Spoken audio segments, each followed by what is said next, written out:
Bienvenidos a un nuevo video lleno de secretos oscuros, pasiones ocultas y placeres que jamás imaginaste que existieron en el corazón de la Edad Media. Hoy vamos a hablar de una historia que seguro no conocías, los placeres prohibidos de los monjes y monjas medievales. Todos creemos que su vida era austera y dedicada a la oración, pero lo que sucedía tras los muros de los monasterios es mucho más escandaloso de lo que te imaginas. Quédate con nosotros hasta el final, porque lo que descubrirás cambiará por completo tu visión sobre estos personajes históricos. Imagina por un momento que estás dentro de un monasterio medieval. Todo parece ser tranquilo, solemne y monótono. Los monjes, rodeados de libros y oraciones, aparentemente llevan una vida dedicada a la pobreza, la castidad y la obediencia, pero la realidad es que nada de eso es tan simple. Los monjes medievales no solo se entregaban a la oración y al trabajo monástico, sino que detrás de las paredes de piedra de los monasterios se desataban excesos y deseos reprimidos, placeres que solo en la oscuridad de la noche podían salir a la luz. Y cuando digo excesos, me refiero a todo: comida, bebida y deseos que ni siquiera ellos podían controlar. Los monjes medievales no eran delgados, como muchos piensan. En realidad, la mayoría de ellos padecía de sobrepeso. Y esto no era solo por la falta de actividad física. La verdadera razón es mucho más interesante y a la vez escandalosa. Aunque el ayuno era una práctica común en la Edad Media, los monjes no se limitaban tanto como nos cuentan los libros de historia. Sí, a lo largo del día comían alimentos simples, como pan, frutas, verduras y algo de proteína. Pero, ¿qué ocurría realmente cuando llegaba la noche?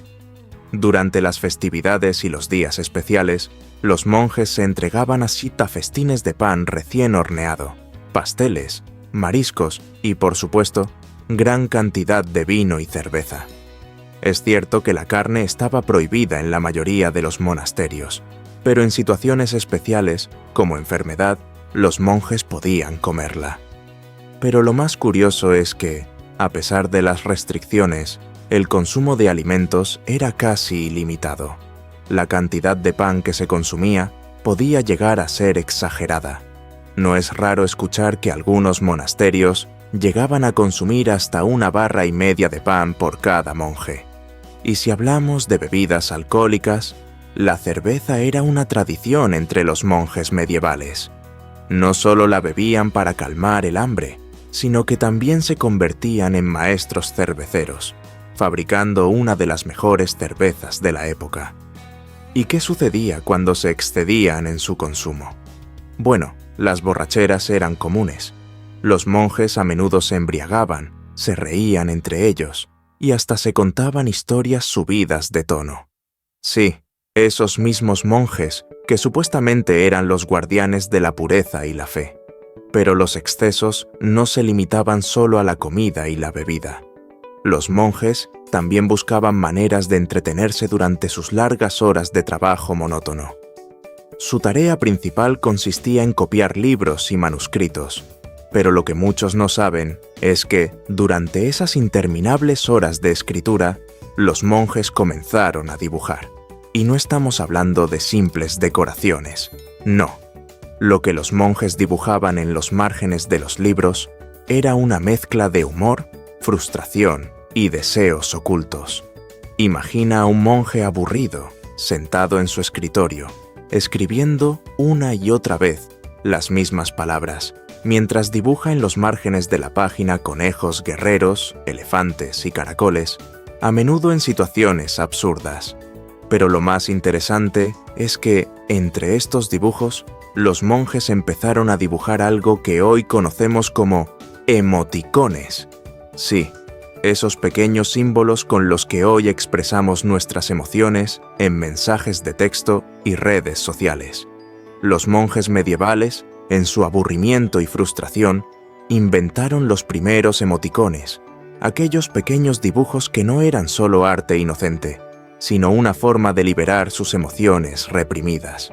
Y ahora, si creías que esto era todo, Espera a conocer la parte más escandalosa de esta historia: las monjas, las mujeres que vivían en los monasterios medievales, quienes también habían hecho votos de castidad. No siempre seguían esas reglas. De hecho, muchas veces rompían su voto de castidad de las maneras más atrevidas y descaradas. Al caer la noche, las monjas colocaban velas cerca de las ventanas, lo que era una señal clara para los hombres. Estaban invitando a la tentación. Y no solo eso, sino que durante la noche se reunían en secreto, desafiando todos los votos que habían hecho. Las camas separadas, la idea de la pureza y la castidad, todo eso desaparecía cuando la oscuridad caía. Y lo que sucedía entre esas paredes de piedra no era nada inocente. Las monjas se reunían con hombres jóvenes y a veces con hombres mayores, compartiendo lo que la Iglesia les había prohibido. ¿Te imaginas lo que debía ser un monasterio lleno de monjas y monjes, rompiendo sus votos en secreto? Toda una fiesta de deseos reprimidos. La historia no acaba aquí. En algunos monasterios existían instituciones conocidas como las Casas de Magdalena, donde mujeres de mala reputación se alojaban para purificar su vida. Pero estas casas no eran lo que parecían. En realidad, en muchos casos, se utilizaban para mantener el control sobre las enfermedades venéreas. Así es. Las monjas, al igual que los monjes, rompían las reglas de la Iglesia y se entregaban a sus deseos prohibidos. Y todo esto ocurría bajo la mirada atenta de los superiores, que preferían mirar hacia otro lado cuando el deseo se desataba. ¿Te sorprende todo esto? Bueno, lo que te acabo de contar es solo la punta del iceberg. Los monasterios medievales, lejos de ser lugares de pureza y devoción, eran verdaderos centros de excesos, deseos y pasiones ocultas. Los monjes y monjas medievales vivían una vida llena de contradicciones, donde los votos de castidad, pobreza y obediencia no eran más que una fachada. Al final, se entregaban a los placeres prohibidos que tanto intentaban evitar. Si te ha sorprendido este video, no olvides darle like, compartirlo con tus amigos y suscribirte al canal para no perderte más historias secretas como esta. ¿Quién hubiera pensado que la Edad Media escondía tanto pecado y deseo?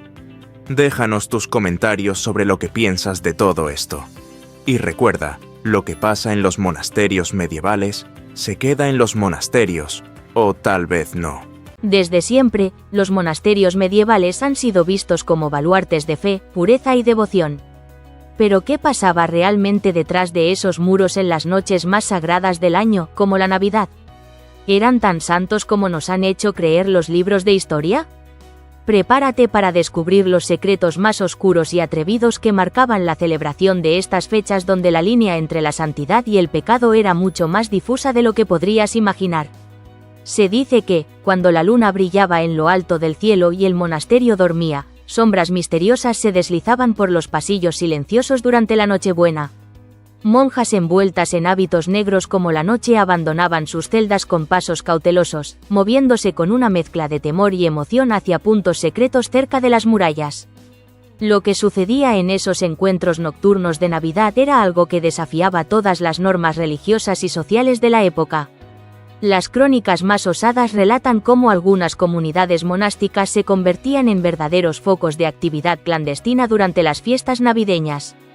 En un monasterio italiano del siglo XI, por ejemplo, se descubrió que las monjas habían construido túneles secretos que las conectaban con los palacios de la nobleza local. Estos pasadizos no solo servían para escapar de la opresión de la vida monástica, sino también para organizar reuniones especiales con hombres de alta posición durante las celebraciones. Estas citas, al principio simples encuentros sociales para compartir pan y vino, pronto derivaron en algo mucho más intenso y prohibido. ¿Puedes imaginar la magnitud del escándalo si estas historias se hubieran revelado en su tiempo? Pero este es solo el principio. Las mujeres que ingresaban a los conventos a menudo lo hacían contra su voluntad, enviadas por familias que buscaban proteger su honor o evitar matrimonios inconvenientes. Sin embargo, una vez dentro, muchas se negaban a vivir bajo las estrictas reglas que les imponía la Iglesia, y Navidad era el momento perfecto para desafiarlas. Algunas lograron transformar los conventos en espacios de resistencia e incluso en centros de aprendizaje y empoderamiento femenino. En un monasterio francés del siglo XV, por ejemplo, se descubrió una biblioteca oculta que contenía manuscritos de alquimia, astrología y ciencias naturales. Durante las noches navideñas, estas monjas seleccionaban cuidadosamente los textos prohibidos y los discutían en secreto, compartiendo conocimientos mientras la iglesia celebraba la misa oficial. Se dice que incluso intercambiaban regalos simbólicos entre ellas, pequeñas mezclas de hierbas curativas, amuletos y recetas secretas que desafiaban los límites impuestos por las autoridades eclesiásticas. Pero la resistencia no solo se manifestaba a través del conocimiento. Muchas monjas también desafiaban las normas en busca de libertad personal y conexión emocional. Numerosos documentos mencionan encuentros clandestinos que tenían lugar cerca de las murallas de los conventos durante la Navidad. Algunas historias hablan de monjas que utilizaban disfraces para mezclarse con la población local en las festividades, mientras que otras relatan escapadas más elaboradas usando puertas secretas y complicados sistemas de señales. En un caso especialmente controvertido, un grupo de monjas en un convento alemán organizaba reuniones nocturnas con caballeros de la nobleza durante la noche de Navidad. Estas citas, al principio vistas como un escándalo menor, pronto se convirtieron en el foco de una investigación por parte de las autoridades religiosas. A pesar de los intentos de silenciar estos hechos, algunos registros sobrevivieron, ofreciendo un vistazo fascinante a un lado completamente inesperado de la vida monástica. Y no todo terminaba con encuentros amorosos. Las monjas también jugaban un papel fundamental en el campo de la medicina, especialmente en la Navidad, cuando las enfermedades y heridas eran más comunes debido al frío y las condiciones precarias. En una época en la que los conocimientos médicos eran limitados, ellas desarrollaron remedios naturales basados en hierbas y plantas. Elaboraban bálsamos, ungüentos e infusiones que muchos consideraban milagrosos. Sin embargo, estas prácticas también las ponían en riesgo, ya que a menudo eran acusadas de brujería por los sectores más conservadores de la Iglesia. Uno de los aspectos más intrigantes de la vida monástica eran los rituales secretos que mezclaban tradiciones cristianas con costumbres paganas, especialmente en Navidad.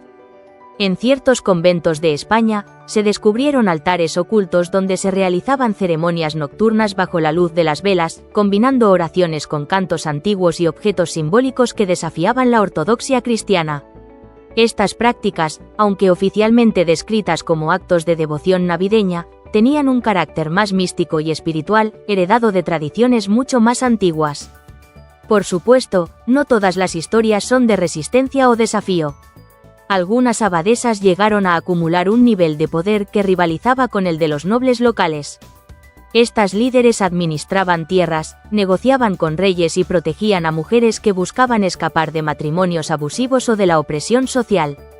En un caso famoso, una abadía francesa del siglo XI se declaró independiente de la jurisdicción del obispo local, convirtiéndose en un refugio seguro para aquellas que buscaban una segunda oportunidad en la vida. Estas historias nos muestran que la vida monástica medieval, incluso durante la Navidad, era mucho más compleja de lo que los relatos oficiales nos han hecho creer. Detrás de los muros de los conventos no solo se oraba y reflexionaba, sino que también se vivía, se aprendía y, sobre todo,